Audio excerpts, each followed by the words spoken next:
Dears, ഞാൻ നിങ്ങളുടെ സ്വന്തം രചന മിസ്. അപ്പോൾ നമ്മൾ A+ എന്ന ഒരൊറ്റ ലക്ഷ്യത്തോടെ നമ്മൾ പഠിച്ചുകൊണ്ടിരിക്കുകയാണ്. ഓണപ്പരീക്ഷയ്ക്ക് ഫുൾ മാർക്ക് ആയിരിക്കും അല്ലേ? അപ്പോൾ നമുക്ക് ഇനി ഒരു പുതിയൊരു വീഡിയോ എന്ന് പറയുന്നത് വരാൻ സാധ്യതയുള്ള മറ്റൊരു ചോദ്യവുമായിട്ടാണ്. നമ്മുടെ അമ്മ എന്ന് പറയുന്ന പാഠഭാഗത്തിൽ നിന്ന് വരാൻ സാധ്യതയുള്ള ഒരു ചോദ്യമാണ്. ആ ഒരു കഥാപാത്രത്തിൻ്റെ അമ്മയുടെ കഥാപാത്ര നിരൂപണം. അപ്പോൾ കഥാപാത്ര നിരൂപണം എങ്ങനെ തയ്യാറാക്കാം, എങ്ങനെയാണ് നമ്മൾ അതിന് ഉത്തരം കൊടുക്കേണ്ടത് എന്നുള്ളതൊക്കെയാണ് ഈ ഒരു വീഡിയോയിൽ നമ്മൾ ഡിസ്കസ് ചെയ്യാൻ പോകുന്നത്. അപ്പം എല്ലാവരും വേഗം തന്നെ ചാനൽ സബ്സ്ക്രൈബ് ചെയ്യാത്തവർ സബ്സ്ക്രൈബ് ചെയ്തോളണം, ലൈക്ക് ചെയ്യാത്തവർ ലൈക്ക് ചെയ്തോളണം, ഷെയർ ചെയ്യാത്തവരും സ്റ്റാറ്റസ് വെക്കുക, അതുപോലെ തന്നെ എന്ത് ചെയ്യുക, ഗ്രൂപ്പുകളിലേക്ക് ഒന്ന് ഷെയർ ചെയ്ത് കൊടുക്കുക. അപ്പോൾ ഇത്രയും കാര്യങ്ങൾ നിങ്ങൾ ചെയ്തിട്ടുണ്ടെങ്കിൽ നമുക്ക് വീഡിയോയിലേക്ക് കടക്കാം.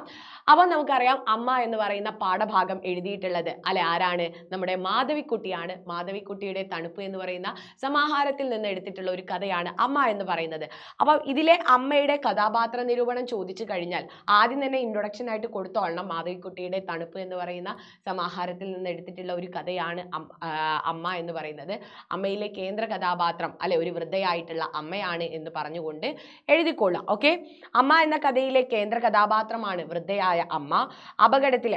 അപകടത്തിൽപ്പെട്ട തന്നെ സഹായിക്കാൻ എത്തിയവർ അമ്മയെന്ന് വിളിക്കുമ്പോൾ ആ വിളിയിൽ അവർ ഏറെ സന്തോഷിക്കുന്നു. ഇങ്ങനെ പറഞ്ഞുകൊണ്ട് തുടക്കത്തിൽ തന്നെ എഴുതിക്കൊള്ളണം. ഇനി എന്താണ്? ഏറെ പ്രയാസപ്പെടുമ്പോഴും മക്കളെ കുറ്റപ്പെടുത്താൻ അവർ തയ്യാറായിരുന്നില്ല. തന്നെ സഹായിച്ചവരോടും തന്നെ ഉപേക്ഷിച്ച് അവരുടേതായിട്ടുള്ള ലോകത്ത് ചേക്കേറിയ മക്കളോടും സ്നേഹം മാത്രമേ അവർക്കുണ്ടായിരുന്നുള്ളൂ. അമ്മയെ ആശുപത്രിയിൽ നിന്നും കൊണ്ടുപോയ ഡ്രൈവർ മക്കളുടെ അടുത്ത് ആക്കിയ ശേഷമേ പോകൂ എന്ന് പറയുമ്പോൾ അവർ പേടിക്കും എന്നാണ് അമ്മ പറയുന്നത്. അതിന് കാരണം എന്താണ്? എന്താണ്? മക്കൾ തന്നെ നോക്കുന്നില്ല എന്ന് മറ്റൊരാൾ അറിയാതിരിക്കാൻ വേണ്ടിയിട്ടാണ്, അവരെ സംരക്ഷിക്കുകയാണ് അപ്പോഴും അമ്മ ചെയ്യുന്നത്. ഏറെ ദയനീയമായ അവസ്ഥയിലാണ് അമ്മയെങ്കിലും തൻ്റെ കടമ വളരെ നന്നായി നിറവേറ്റിയതിൻ്റെ ഒരു ആത്മവിശ്വാസം അവർക്കുണ്ട് അതുകൊണ്ടാണ് പറയുന്നത്, ഞാൻ അവരെ ഊട്ടുകയും അതുപോലെ തന്നെ അവരുടെ വസ്ത്രങ്ങൾ അലക്കുകയും അവരെ നന്നായി നോക്കുകയും ചെയ്തു എന്നുള്ള ഒരു ആത്മവിശ്വാസം എന്താണ് ആ അമ്മയ്ക്കുണ്ട്. മക്കൾ ഉണ്ടായിട്ടും വാർദ്ധക്യത്തിൽ ഒറ്റപ്പെട്ടു പോകുന്ന വൃദ്ധ സമൂഹത്തിൻ്റെ മൊത്തത്തിലുള്ള ഒരു പ്രതിനിധിയായിട്ട് നമുക്ക് ഈ കഥയിലെ അമ്മയെ കാണാം എന്ന് പറഞ്ഞുകൊണ്ട് വേണം ഇത്തരത്തിലൊരു കഥാപാത്ര നിരൂപണം ചോദിച്ചാൽ അവസാനിപ്പിക്കാൻ വേണ്ടിയിട്ട്. ഇനി അതിൽ നിങ്ങൾക്ക് കൊടുക്കാവുന്ന അമ്മയുടെ കുറേ പ്രയോഗങ്ങളുണ്ട് അല്ലേ? എന്താ പറയുക, തെരുവിൽ പൊളിഞ്ഞ പാവയെ പോലെ കൊഴിഞ്ഞു കിടക്കുന്നു എന്ന് പറയുന്ന പ്രയോഗം. ഇത്തരത്തിലുള്ള പ്രയോഗങ്ങളൊക്കെ നൽകിക്കൊണ്ട് അമ്മയുടെ ദയനീയതയാണ് ഇത്തരം പ്രയോഗങ്ങളിൽ നിന്നൊക്കെ നമുക്ക് മനസ്സിലാക്കാൻ സാധിക്കുന്നത് എന്ന് പറഞ്ഞുകൊണ്ട് വേണം നിങ്ങൾ എഴുതാൻ വേണ്ടിയിട്ട്. ആർക്കും വേണ്ടാത്ത, ഒരു ഉപയോഗവും ഇല്ലാത്ത കീറിപ്പറഞ്ഞ പാവകളെയാണ് ആളുകൾ തെരുവിൽ ഉപേക്ഷിക്കുന്നത്. അത്തരം സമാനത്തിൽ എന്താണ്, വാർദ്ധക്യത്തിൽ പൊട്ടിപ്പൊളിഞ്ഞു പോയ ആർക്കും വേണ്ടാത്ത ഉപേക്ഷിക്കുന്ന ഒരു പാവ കണക്കെ ആയി എന്നാണ് എഴുത്തുകാരി ഈ ഒരു ഭാഗത്ത് അമ്മയെ വിശേഷിപ്പിച്ചിരിക്കുന്നത്. അതിൽ നിന്ന് തന്നെ അമ്മയുടെ ദൈന്യം വ്യക്തമാണ് എന്ന് പറഞ്ഞുകൊണ്ട് എഴുതിക്കൊള്ളണം. അതുപോലെ തന്നെ വെളുത്ത സാരിയിൽ ചുവന്ന വൃത്തം വളർന്നു വികസിച്ചു വരുന്നത് അവർ നോക്കിക്കൊണ്ടിരുന്നു എന്ന് പറയുന്നതിൽ അമ്മയുടെ മുറിവ് എത്രത്തോളം ആഴത്തിലുള്ളതാണ് എന്ന് നമുക്ക് വ്യക്തമാകുന്നു.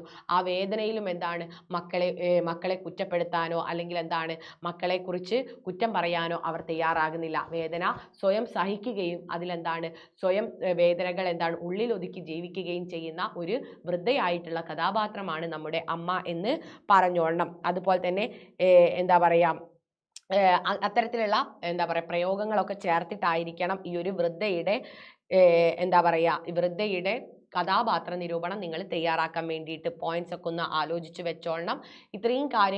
ഇത്രയും പോയിന്റ്സ് അതിലുണ്ടായിട്ട് വേണം നിങ്ങൾ വിശദീകരിക്കാൻ വേണ്ടിയിട്ട്. അതുപോലെ തന്നെ ഒരു കരിഞ്ഞ മരങ്ങളുടെ വേരുകൾ മണ്ണിൽ നിന്ന് പിടിപിടിച്ച് മേൽപോട്ട് ഉയരുന്നത് പോലെ ആ കൈവിരലുകൾ ഒരു നിശ്ചലതയോടെ മേൽപോട്ട് വളഞ്ഞു കിടക്കുന്നു എന്ന് പറയുന്നു.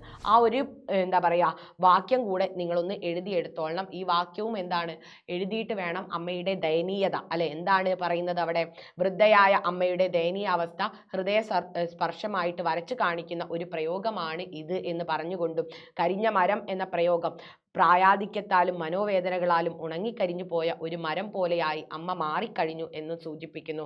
ഒരു കാലത്ത് ഒരുപാട് പേർക്ക് തണലും ബലവും നൽകിയ അമ്മ മരം ഇന്ന് കരിഞ്ഞുപോയി എന്നൊരു സൂചന കൂടെ ഈ പ്രയോഗത്തിൽ വ്യക്തമാണ്. ഇത്തരം ദയനീയ അവസ്ഥയിൽ പോലും മക്കളെ കുറ്റപ്പെടുത്താനോ അല്ലെങ്കിൽ മക്കളെ ഒന്ന് വേദനിപ്പിക്കാനോ അമ്മ തയ്യാറാകുന്നില്ല. അപ്പോഴും മക്കൾ സുഖമായിട്ട് ജീവിക്കട്ടെ എന്ന് ചിന്തിക്കുന്ന ഒരു അമ്മയെയാണ് നമുക്കിവിടെ കാണാൻ പറ്റുന്നത് എന്നൊക്കെ പറഞ്ഞുകൊണ്ട് വേണം നിങ്ങൾ അമ്മയുടെ കഥാപാത്ര നിരൂപണം തയ്യാറാക്കാൻ വേണ്ടിയിട്ട്. അതുപോലെ തന്നെ ഇതിൽ നിന്ന് വരാവുന്ന ഒരു 2 മാർക്കിന്റെ ചോദ്യം എന്ന് പറയുന്നത് നിങ്ങൾക്ക് നിങ്ങളുടെ ടെക്സ്റ്റ് ബുക്കിൽ തന്നെ കാണാം. ഒരേ വാക്കുകൾ തന്നിട്ട് അതിന്റെ അർത്ഥവ്യത്യാസം നിങ്ങളോട് എന്താ പറയുക കണ്ടെത്താൻ വേണ്ടി പറയും. ഇവിടെ എന്താണ്, ആ കാഴ്ച കണ്ട് അവർ പകച്ചു നിന്നു പോയി, ആ കാഴ്ച കണ്ട് അവർ വീട്ടിലേക്ക് തിരിച്ചു പോയി. 2 സ്ഥലത്തും പോയി എന്ന് നമുക്ക് കാണാം. എന്താണ് ഇവ തമ്മിലുള്ള അർത്ഥവ്യത്യാസം? ഇങ്ങനെ ഒരു ചോദ്യം നമുക്ക് പ്രതീക്ഷിക്കാവുന്നതാണ്. ഒന്നെന്താണ്, കാഴ്ച കണ്ട് അവർ പകച്ചു നിന്നു പോയി എന്ന് വെച്ചാൽ എന്താണ്, അവർക്ക് അനങ്ങാൻ പറ്റിയില്ല, അവർക്ക് മറ്റൊരു സ്ഥലത്തേക്ക് മാറാൻ പറ്റിയില്ല എന്നാണ് അർത്ഥം. കൃത്യമായിട്ട് അതിന്റെ ആശയം നിങ്ങൾ എഴുതിയാൽ മതി. അടുത്തത് എന്താണ്, ആ കാഴ്ച കണ്ട് അവർ വീട്ടിലേക്ക് തിരിച്ചു പോയി, അവർ ആ കാഴ്ച കണ്ടെന്നാണ് വീട്ടിലേക്ക് മടങ്ങി, അവർ യാത്ര തിരിച്ചു എന്ന് തന്നെയാണ് രണ്ടാമത്തെ വാക്യത്തിന്റെ അർത്ഥം. കണ്ടോ, പോയി എന്ന് പറയുന്നത് ആദ്യ വാക്യത്തിൽ എന്താണ്, അവർ പകച്ചു നിന്നു എന്ന വാക്കിന് ഊന്നൽ നൽകുന്നത്, അവർ പകച്ചു നിൽക്കുകയാണ്, എന്തോ കണ്ട് അവർ അവിടെ തന്നെ നിൽക്കുന്നു എന്നുള്ളതാണ് അർത്ഥം. രണ്ടാമത്തതിൽ എന്താണ്, തിരിച്ചുപോയി എന്നുള്ളത് തന്നെയാണ് അർത്ഥം. അപ്പൊ ഈ രീതിക്ക് അമ്മ എന്ന പാഠഭാഗത്ത് നിന്ന് അമ്മയുടെ കഥാപാത്ര നിരൂപണത്തിന് പറ്റിയിട്ടുള്ള ഒരു ആമുഖവും അതുപോലെ തന്നെ നിങ്ങൾ അതിലെ സംഭാഷണങ്ങളും അതുപോലെ തന്നെ അതിലെ പ്രയോഗങ്ങളും ഒക്കെ ഉൾപ്പെടുത്തിക്കൊണ്ട് നല്ലൊരു കഥാപാത്ര നിരൂപണം പഠിച്ചോളണം. അതുപോലെ തന്നെ ഇത്തരത്തിൽ നമുക്ക് അർത്ഥവ്യത്യാസവും എന്താണ് നിങ്ങൾക്ക് 2 മാർക്കിന് ചോദിക്കുന്ന ഒരു ചോദ്യമായിരിക്കും. അപ്പോൾ ഇത് രണ്ടും പഠിച്ചോളണം. നമുക്ക് അടുത്തൊരു വീഡിയോയിൽ കാണാം. വീഡിയോ ലൈക്ക് ചെയ്യാനും ഷെയർ ചെയ്യാനും മറന്നു പോകരുത്.